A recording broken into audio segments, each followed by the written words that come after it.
At this point, I've worn 67 hats. 67 different platinum hats. And at this point, I've been a survivor, a killer, a treasure hunter, a ball of yarn, a vault hunter. I've done almost everything at this point. The one thing I haven't done is race. Hell, I've even put on these elf ears before, but I've never been a racer. And this is the first one from a racing game. Jak X Combat Racing is a game that, unlike most games I've played for the channel or for this kind of thing, this kind of show, I've touched before. It's come into my life in and out, weaving like you wouldn't believe, multiple times. And every time I play it, it still reminds me of middle school, and it still reminds me of early childhood. It was a game that, with the big run we did of indie and cult classic games, I was excited to get my hands on. I was excited to see what I could be a part of it. And I'm gonna feel real. After playing it after a while on the channel, it wasn't as buttery smooth as I remember. Hell, if you need any evidence of that, check out the finale we did. Well, at some point, it just devolves into me screaming and being angry. Because the controls were just god awful. Now, it's a kart racer. There may be big boy cars, but at the end of the day, it is very much a party-like kart style game. In the vein of Crash Bandicoot, of Crash Team Racing, and of Mario Kart. But it does give its own flavor to it. The story of the game is all about mobsters and racing and death and destruction of the underground cities. Of the cities underground, rather. I can speak English. And being fast isn't just going to be your only goal in the game. You're going to have to learn how to drive defensively and aggressively. With more weapons that you can shake a stick at, including drones, definitely not a blue turtle shell type weapon, and an upgrade system that turns your weapons into absolutely terrifying monstrosities. The game has a lot of things that sets it apart from all of its different counterparts. From real weapons that help you play defensively, including mines and messing up your competitors' tracks, to fun-loading weapons that literally just blow shit up. The game does more than enough to set its way apart from all the other kart races. Unfortunately, in my opinion, even though this is the first racing game I've platinumed, I don't feel like the controls are as tight as they need to be for some of these turns. And depending on how long I take discussing things, you're actually going to get to see some of what I'm talking about.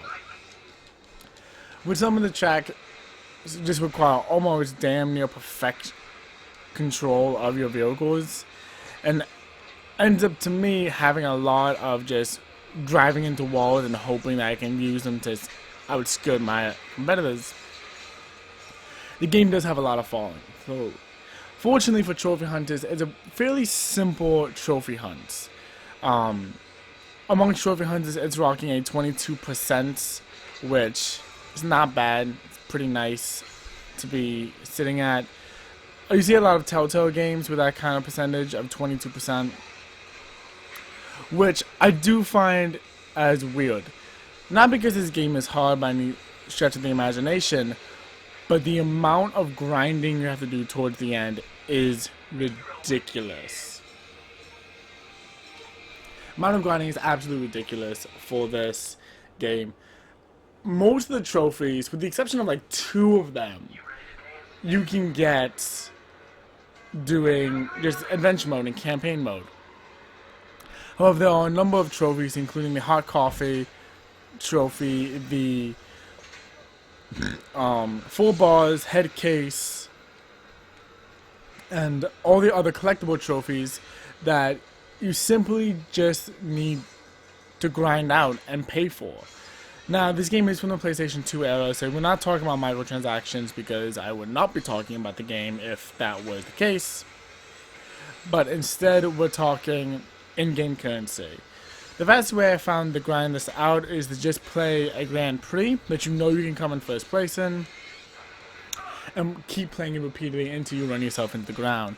For just one of the, for 3 of the collectibles, it cost me like 236,000 precursor orbs, which function as money in the game, which was a really fun callback to the original game where orbs were pretty much your main thing that you had to collect.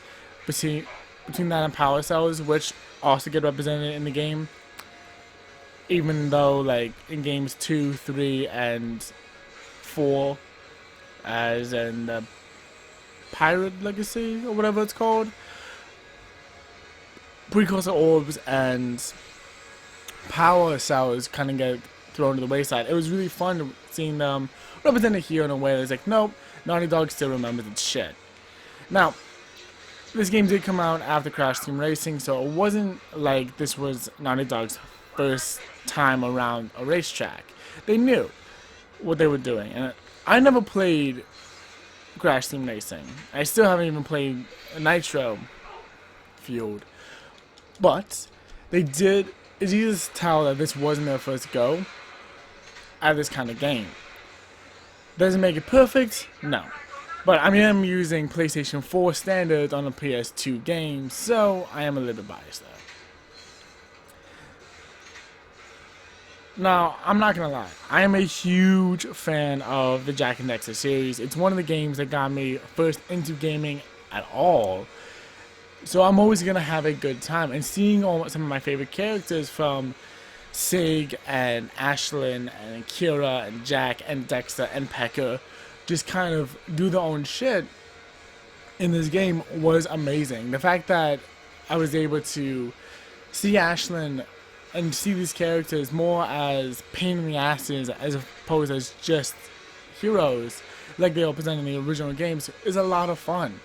And even that being said, there are a host of original characters for this game, including Razor UR86, Blitz, and Mazo, the main antagonist of the game. But even then, that's kind of hard to say that Mazo is the main protagonist of the game, because that's not so much true. He's more of just an antagonist you have to face rather than the main one. Crew from the second and third game is your main protagonist.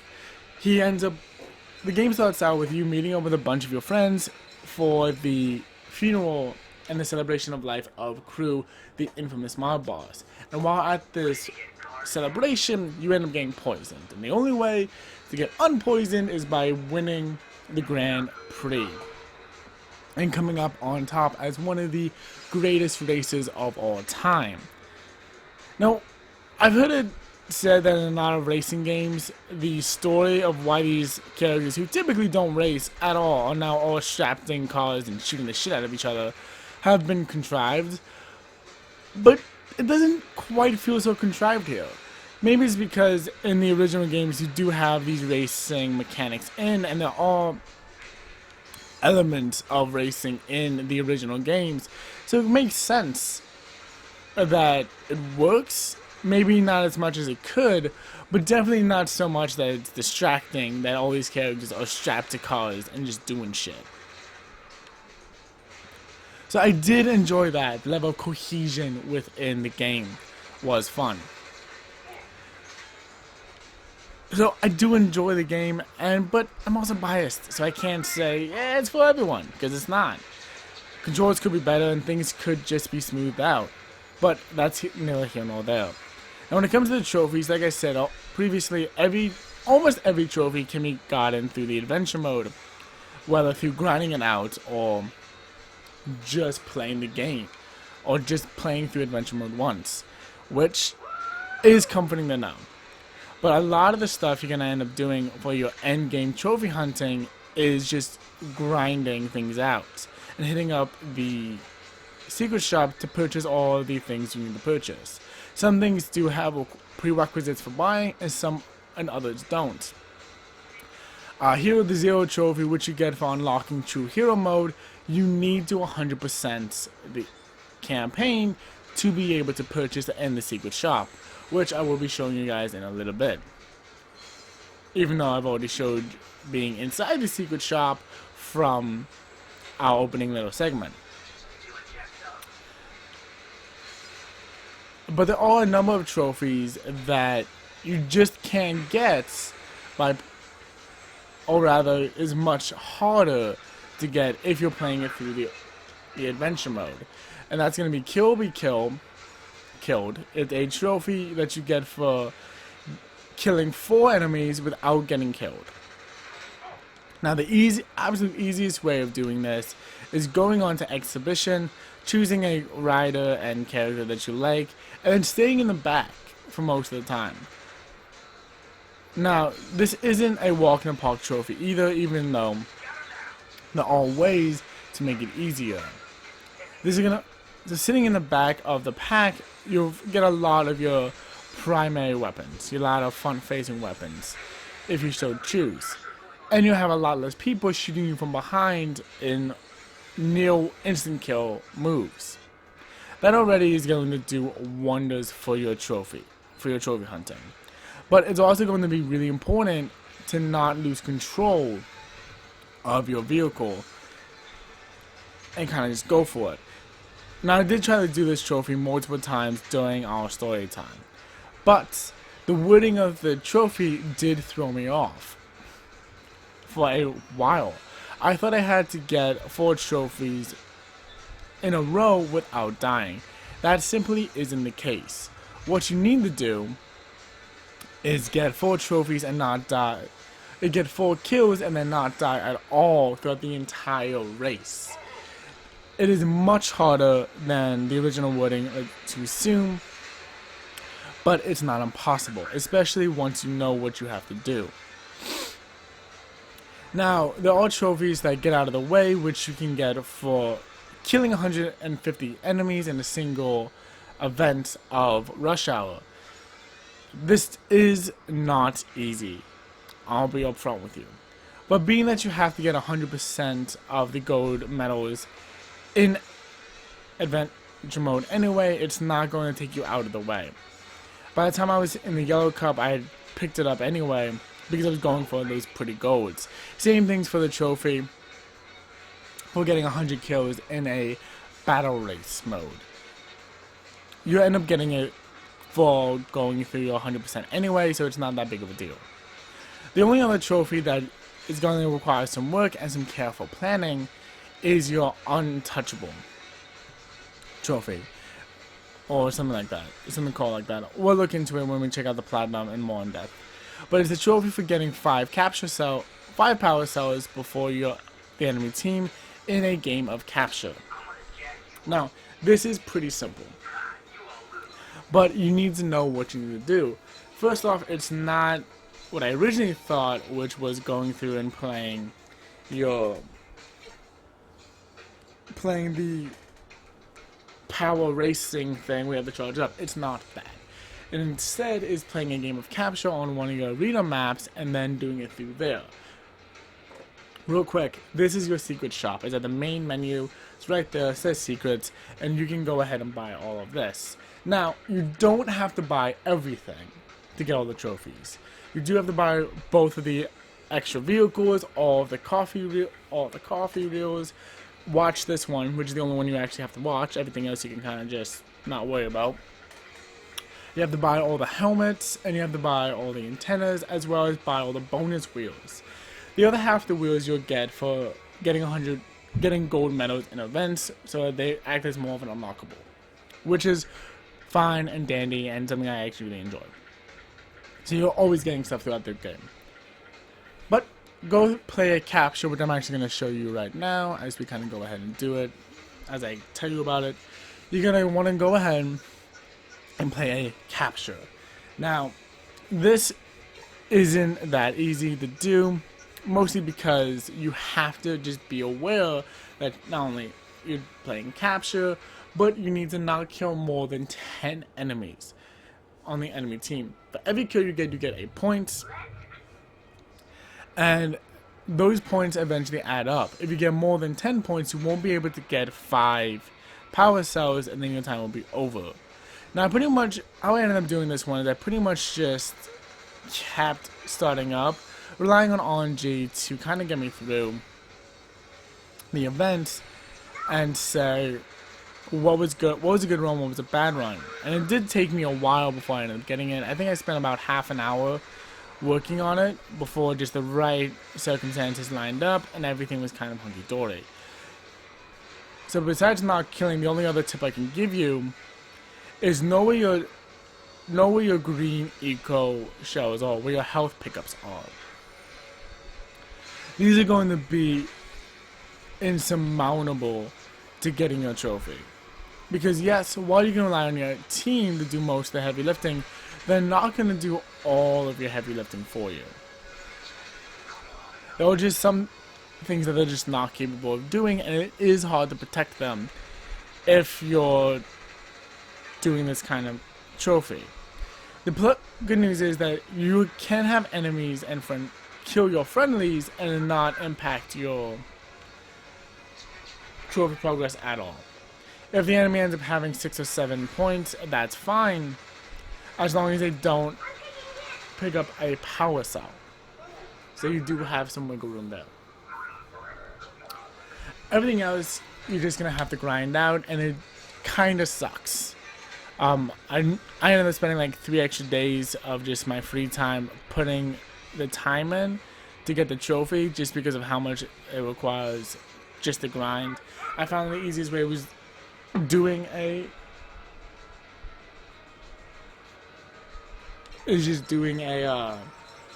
Grand Prix, like I said, and kind of just going through. Everything else you don't have to worry about is really easy to do. Now, if you want to mix it up, you can do any of the events in exhibition mode like you just saw me do and still get trophies. Still get money, which can then go into your trophies. So it's not all give or take. You can have fun with it if you choose. I just found for the easiest and fastest way to collect money, that was how I did it. Alright. But that's about everything I have to say for this game. I really enjoyed it. I am proud of it. I'm not going to brag about it, but I am going to be proud of it. It is for it being my first racing game, it's something that I really enjoyed playing. And I do want to show you the Platinum Trophy in more of a close-up view than I did in the start of the show. But, so yeah, so thanks for watching, and I'll see you guys in a moment.